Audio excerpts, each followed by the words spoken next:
My grandfather left me a future. My parents buried him under silence, lies, and their own comfort. As soon as I opened the envelope, I stopped being their daughter and became someone else. I found out everything because my mom got sloppy and left a letter wedged under the couch cushion, still sealed, still addressed to me in my grandfather's handwriting. My name is Ellie. I'm 24, and I work at a tiny coffee shop in Asheville, North Carolina, the kind where you remember regulars' orders and cry in the walk-in freezer on slow Tuesdays. I was vacuuming under the couch at my parents' house after they asked me to help spring clean. That's when I saw it. A cream envelope, thick and heavy like old paper from a lawyer's office, with my name scrawled in the sharp loops only my grandfather used. He's been dead 3 years. I froze with the vacuum still running, staring at my name like it might disappear. My hands started shaking before I even touched it. I knew, this wasn't some birthday card or forgotten Christmas letter. It meant something. The air in the room suddenly felt stale, like I was breathing dust. My mom walked in, saw me holding the letter, and went white. "Where did you find that?" she asked, voice flat, tight. She tried to grab it. I pulled away. "I think you owe me an explanation," I said, heart pounding. My fingers were digging into the paper like it might vanish if I blinked. She didn't speak. She just stood there. Like a wall had just gone up between us. I didn't open the letter until I was back in my apartment, sitting cross-legged on the floor in my kitchen, the only light coming from the microwave clock. I just sat there, staring at the envelope like it was radioactive. My mom's voice kept echoing in my head. "There was no inheritance, Ellie." She'd said it like that. Like it was fact. Like I'd just imagined the letter I was holding. And then she followed me out the door with those empty words, "You're being dramatic. Don't let your imagination run wild. It's probably nothing." But I knew her. That twitch in her eye, that exact way her voice cracks when she's caught in a lie. I used to watch her do it to my dad during arguments. This time, she was doing it to me. I broke the seal. My hands were sweating. The paper inside was yellowed, folded neatly. The handwriting was shaky but clear. To my granddaughter, Ellie Grace. "You were always the light in my life. That's why I want you to have what I've left behind. Enclosed in my will is $148,000, put in a trust to be released to you upon your 21st birthday. Use it to chase something that matters. Something you love. Don't let anyone make you feel small. Love always. Grandpa John." I dropped the letter. Just dropped it. My breath left my body in a single sharp sob. Not because of the money, not even because I needed it. God, did I need it, but because I remembered him, his voice, his hugs, the way he always said I was meant for more. And he'd left me something. Something real. Something huge. I was 24 now. That money should have come 3 years ago. And I'd never heard a word about it. I called my mom. Straight to voicemail. I called again. Again. On the 4th try, she picked up, sounding irritated. "Ellie, it's late." "He left me money," I said. My voice cracked. "You lied to me." There was a pause. Then a sharp inhale. "You don't understand how complicated it was," she said. He was confused toward the end. "He put things in the will that didn't make sense. We handled it." "You handled it? You mean you stole it?" She hung up on me. No argument. No denial. No apology. Just silence. I sat there on the cold linoleum floor for what felt like hours, staring at the letter. My cat padded over and curled into my lap, soft and warm. I couldn't stop crying. 3 years. 3 years of working double shifts, rationing groceries, crying in the staff bathroom because I couldn't afford a dentist visit. All that time, they were sitting on my future. The next morning, I drove to the lawyer's office listed on the letterhead. A small brick building near downtown, across from a florist. It smelled like paper and pine cleaner inside. An older woman at the front desk asked if I had an appointment. I didn't. I showed her the letter. Her eyebrows rose. She excused herself and disappeared into a back office. 10 minutes later, a man in a gray suit and kind eye stepped out. "Ellie Grace?" he asked. "Come with me." I sat across from him at a long oak desk. He pulled out a thick file folder and slid it in front of me. "This," he said, tapping the folder, "is your grandfather's will. And yes, he left you that trust." I blinked. "Then where is it?" He looked confused. Flipped a few pages. Then frowned. "It was liquidated. Signed over 3 years ago. By your legal guardians at the time, your parents." I stared at him. "What do you mean signed over?" "They accessed it early. Under a clause that allows guardians to assume control if the beneficiary is considered financially irresponsible or incapable. I felt like I'd been slapped. What? I was 21. Living on my own. Working. He shrugged, uncomfortable. All I know is the paperwork was approved. The funds were transferred. It's gone. Gone. They took every last dollar. I walked out of that office into the cold morning air, the sun suddenly too bright. People were walking by like it was any other Tuesday, but I couldn't hear anything. Just the blood in my ears. I sat on the curb, letter in one hand, file copy in the other, and I wanted to scream. How could they do this to me? My own parents. The people who raised me. Who tucked me in. Who told me we're broke when I couldn't go to prom. Who told me you'll understand when you're older when the lights got shut off. I thought we were struggling together. But now I knew the truth. I started noticing the details I had ignored for years. The new kitchen remodel my parents scrimped and saved for. The one with the granite countertops and smart fridge that talks. The mysterious week-long business trip they took to Aruba during the pandemic while I rationed canned beans. The way Mom suddenly started wearing jewelry again, real gold, not costume crap from flea markets like she used to. At the time, I believed everything. I wanted to believe it. That they had just gotten lucky, a tax return, a bonus, a raise. That maybe life had thrown them a bone after years of just scraping by. But now I knew the truth. They were spending my future like it was a scratch-off win. I went through my camera roll that night, scrolling past years of photos, my rusted-out Civic, the mold in my first studio apartment, the instant ramen I lived off of, and then came their pictures. My dad grinning on a boat. My mom in sunglasses on a rooftop bar, sipping wine. #finally living, the caption said. I nearly threw my phone across the room. I couldn't sleep. I lay awake with the letter on my chest like a weight, rereading it until the words blurred. I kept hearing my grandfather's voice in my head, the way he used to say, "Don't let anyone make you feel small, kiddo." And that's exactly what they did. They made me small. Powerless. Dependent. I started digging. I didn't even know what I was looking for, maybe proof, maybe something I could use. I pulled out old boxes from the closet. My high school journals. A few photo albums. But one box stopped me cold. A black shoebox. The one Dad always kept in the closet labeled tax stuff, do not touch. Guess what I did? Inside were envelopes, bank printouts, and a single yellow sticky note that read, "Transfer complete. $147,800. Close the account after tax season." Underneath it, a joint account statement with my parents' names and not mine. Opened 3 days after my 21st birthday. I sat there in the hallway, surrounded by dusty boxes, my back against the wall and that paper in my hand, and for the first time in my life, I didn't feel like their daughter. I felt like a mark. Like they'd been planning this. The confrontation didn't happen the way I imagined.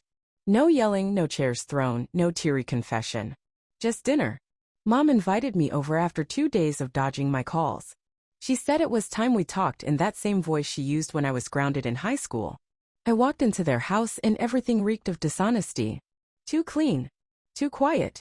She had wine out. Chicken roasting. My favorite salad. I didn't sit.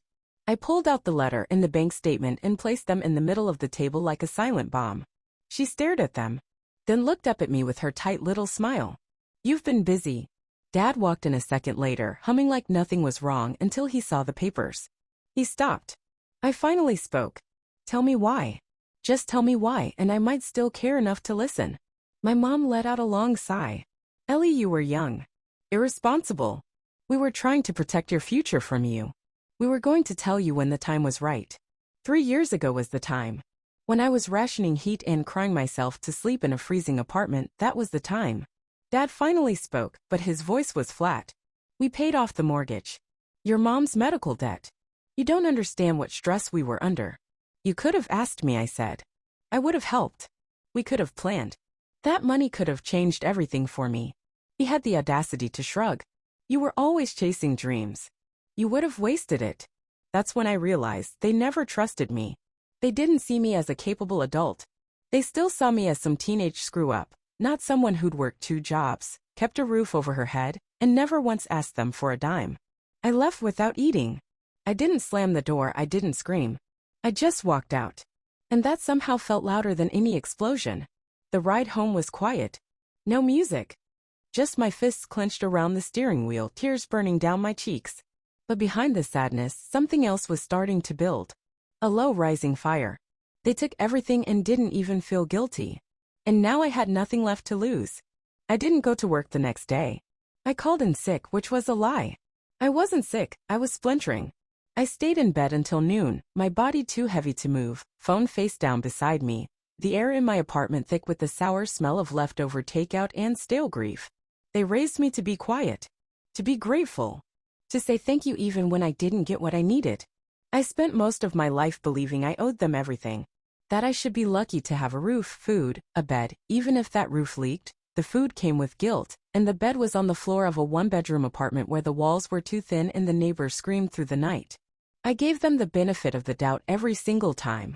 But now the doubt was all mine. That evening I drove back to their house. Not to scream, not to ask, not to beg, but to tell. I didn't knock. I walked straight in. The door was unlocked, still the same old creaky latch with the sticky handle. They were sitting in the living room, watching some baking show, laughing at something dumb. It was surreal. Like watching actors in a play I wasn't part of anymore. They turned to look at me. My mom's face dropped.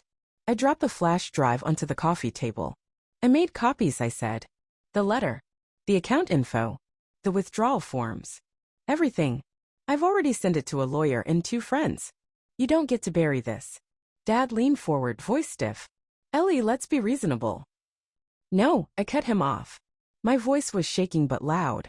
You don't get to ask for reasonable. You emptied my future and then had the nerve to act like you knew best. Mom stood up, arms crossed. What do you want from us? We're your parents. Parents don't rob their kids blind. I met her eyes. You took money that could have saved my life. And you acted like it was yours. Dad's voice hardened. If you go public with this, you'll embarrass the whole family. You should have thought of that before you stole from it. I turned and walked out. My knees were shaking the whole way back to the car. I sat in the driver's seat for a long time, forehead pressed against the steering wheel, hands trembling. I could hear my own heartbeat in my ears like thunder. This wasn't justice. It didn't feel good. But it was the first time I'd ever stood up to them without shrinking. The lawyer I contacted was a friend of a friend. Kind, blunt, and curious. He confirmed what I already knew. Suing them would be a long, brutal process, and the money was probably gone. But there were other ways. If you want to file a report, you can, he said. It's technically fraud. But family cases are tricky. Most never go anywhere. They'll say you agreed. That it was for your benefit. That you were unstable. You'd need proof they knew it was wrong. I had the letter. The signed transfer forms. Emails my mom had sent me during that time where she told me you need to grow up and stop expecting handouts. They'd left fingerprints. But still, no guarantee. I left the lawyer's office with my stomach twisted in knots. I didn't want court. I didn't want tabloids. I just wanted them to feel it. The way I did.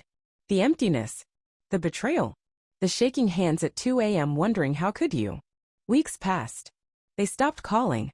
Stopped texting. My dad blocked me on Facebook. My mom posted a passive-aggressive quote that said, "Some children forget who raised them." No, Mom. Some parents forget who they raised. But something started to shift inside me during that silence. I was still angry, so angry I thought my ribs would crack from holding it in, but underneath that, something new was growing. A spine.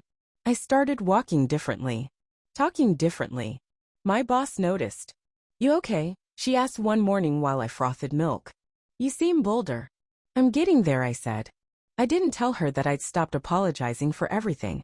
Stopped saying sorry when someone bumped into me. Stopped making myself smaller in rooms to make others comfortable. Stopped pretending like I was the one who made a mistake just because they were louder. Then one night, a message came through from an old friend of my grandfather's. Mr. Boone. He used to own the bookstore in town where Grandpa and I spent hours reading spy novels together. He'd heard. He told me something I didn't know. Your grandfather knew what your parents were like. That's why he set up the trust. That's why he insisted on it being locked until you were old enough to use it wisely. I'm sorry they found a way around it. But I just want you to know he believed in you. More than anyone. I cried harder than I had in weeks. It wasn't just about the money. It was about what it meant. That someone had believed in me when I didn't believe in myself. I opened my laptop and began to write. Everything. The story. The theft. The betrayal. The way I worked 60 hours a week while they vacationed. The freezer meals. The depression. The voicemail silence. The truth. Not to shame them, but to take back my voice. The night I posted my story, I didn't expect anyone to care. I hit submit on a Reddit thread, dropped my phone face down, and curled up on my couch, numb and exhausted. Outside, the rain hit my window in slow, lazy streaks, and inside, the only sound was my cat purring on my stomach, her weight warm and grounding. The glow from the streetlights made everything look soft and unreal, like the world was stuck in slow motion. I told the whole story. Laid it bare. No names. No locations. Just truth. What they did. What it took from me. And what it felt like to realize your parents would rather betray you than trust you. By morning it had exploded. Hundreds of comments. Thousands of upvotes. People reaching out, some angry, some broken, some who had lived almost the exact same story. People saying they believed me. That they felt my pain. That I wasn't crazy or selfish or overreacting. And it wrecked me. I sat at my kitchen table, scrolling through strangers' words, crying into my coffee like a lunatic. One comment just said, "I hope one day, the version of you that your grandfather believed in becomes the version you believe in too." That one hit me like a brick. Because I didn't believe in me. Not yet. Not really. All I knew how to do was survive. My parents never responded publicly. But 2 days after the post went viral, I got an email from my mom. Just one line. "You've humiliated us." No apology. No guilt. Just shame that people saw them. And for once I didn't care. I didn't rush to fix it. I didn't reply. I sat with it. Let the silence fill me. Let the weight of their absence settle. It's strange how quiet it gets when you finally stop chasing people who keep running. A week passed. Then another. No calls. No texts. And with each day I started to notice things I hadn't before. Like how my apartment, small and worn down as it was, finally felt like mine. Like how I could play my music loud, or leave dishes in the sink, or cry into my cereal at 2 a.m., and no one would judge me for it. I was alone. But for the first time, I wasn't afraid of it. I went to the park one afternoon, sat under a giant oak tree with a blanket and my grandfather's old spy novel, the pages curled and worn from age. The air smelled like wet leaves and sunlight. Kids were screaming joyfully in the distance. A dog barked. And I just breathed. I didn't check my phone. I didn't think about the money. Or what was stolen. Or what could have been. I just was. And it hit me. I had spent so long trying to be the version of myself they needed, I never asked who I wanted to be. Later that night, I started writing again. Not about them. About me. What I wanted. What I missed. What I feared. There was this moment, this raw, honest moment, where I wrote. I wasn't just grieving the money. I was grieving the illusion that my parents were good people. I stared at that line for a long time. It was the first time I'd said it out loud. I went to my grandfather's grave the next day. It's this tiny cemetery outside of town, tucked behind a chapel no one uses anymore. The headstones are cracked and covered in moss. His plot has a little bench beside it, where he used to sit with my grandma every Sunday before she passed. I brought the letter. The original one. I sat down and read it aloud, my voice shaking but steady. And I swear in that moment, with the wind rustling the trees and the air thick with the scent of dirt and pine, I felt him. Not in a mystical, ghostly way. In the real way. Like he was there reminding me, I saw you. I always saw you. And maybe that was enough. Maybe it had to be. I didn't leave flowers. I left the letter. Tucked it under a stone on the bench, so if some wandering soul ever needed to hear those words, they'd find them. Don't let anyone make you feel small. I drove home with the windows down, the radio off, the silence not so scary anymore. And for the first time since this all began, I wasn't thinking about revenge. I was thinking about starting over. I used to have this mental map of what my life was supposed to look like. You know what I mean, the blueprint. College, stable job, marriage, kids. Sunday dinners with the family. Mom kissing my future baby on the forehead. Dad building a crib in the garage. Me laughing, smiling, forgiving. But that blueprint was drawn by someone who believed the people in it loved her the way they said they did. That version of my life doesn't exist anymore. So I burned it. Not literally. But I did rip up the old dreams and start sketching new ones, messy ones, crooked ones, mine. I quit my job at the coffee shop. It wasn't some dramatic moment. No yelling. No flipping tables. Just me standing in the back near the storage shelves, looking at my reflection in the metal of the fridge door and realizing I didn't want to spend one more hour pretending I was okay. I told my boss I needed to move on. She hugged me tight. Said she always knew I was meant for something more. Her voice cracked when she said it. I think she saw something in me I hadn't seen yet. That same night, I took my old laptop, made a portfolio, and started applying for copywriting gigs online. Freelance stuff. I didn't know what I was doing, but I knew how to write. And I knew how to tell the truth. Apparently, people were hungry for truth. Within a week, I had 2 clients. Then 5. I wasn't making a ton, but it was mine. Every word, every dollar. No strings. One afternoon, I got an envelope in the mail. No return address. My heart skipped. My hands went cold. Inside was a check. $2,000. No note. Just that. I stared at it, sitting at my kitchen table, the sunlight falling across the wood like gold. I knew it was from them. A pathetic peace offering. A band-aid for a broken bone they snapped in half. I tore it up. Piece by piece. I flushed it down the toilet. I don't want their money. What I wanted was their love. Their trust. Their belief in me. But they spent that like spare change and didn't even look back. I'm done asking for scraps. That night, I took out a journal and wrote one sentence. I am not the girl they left behind. I underlined it. Twice. Then I lit a candle, curled up under a blanket, and let the warmth fill the parts of me that had been cold for years. It didn't fix everything. But it was a start. It was a Tuesday completely ordinary, which somehow made it perfect. I was walking home from the library, arms full of borrowed books and iced coffee, the sun warm on my back. The street smelled like cut grass and rain on pavement, and I swear, for the first time in a long time, I didn't feel like I was running from anything. No guilt. No shame. No voices in my head asking me why I wasn't enough. Just quiet. Peaceful, real quiet, the kind that doesn't come from silence, but from freedom. That's when I realized, this was the day I finally felt free. Not because I won. Not because I got the money back. Not because they apologized they didn't. But because I stopped tying my worth to people who never really saw me. A few weeks ago, I ran into an old neighbor. Mrs. Langley, sweet lady, used to bring over cookies when I was sick as a kid. She looked at me with soft eyes and said, "You know your parents keep telling people you're going through a phase." I smiled. "Yeah," I said. "It's called healing." She chuckled. I think she understood. They can tell whatever story they want. Let them paint me dramatic, ungrateful, rebellious. Let them twist the truth into something they can live with. It doesn't matter anymore. Because I know the truth. And I'm not hiding from it. I moved to a new apartment last month. Nothing fancy, just a tiny place above a bookstore that smells like cinnamon and old pages.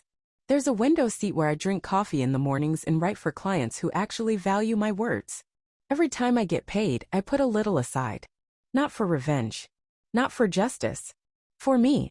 For the version of me that used to cry in the shower because she couldn't afford groceries. For the girl who thought love meant swallowing your own pain so others could stay comfortable. For the woman I'm still becoming, flawed, fierce, and finally free. Do I miss them? Some days, yeah. Not who they are, but who I thought they were. That's the hardest part. Grieving someone who's still alive. But I don't reach out anymore. I don't check their profiles. I don't chase ghosts. The part of me that kept waiting for them to show up, to apologize, to be better, I buried her in that old life. The one they stole from me. And in her place? Someone new is blooming. I still visit my grandfather's grave sometimes. I bring flowers now. Not for him, really for me. To mark how far I've come. Last time I sat on the bench I whispered, "I'm okay now." And I meant it. Not perfect. Not rich. Not over it. But okay. Because sometimes the real inheritance isn't money. It's the lesson. It's the voice inside that finally says, "You don't owe anyone your silence." And I never will again.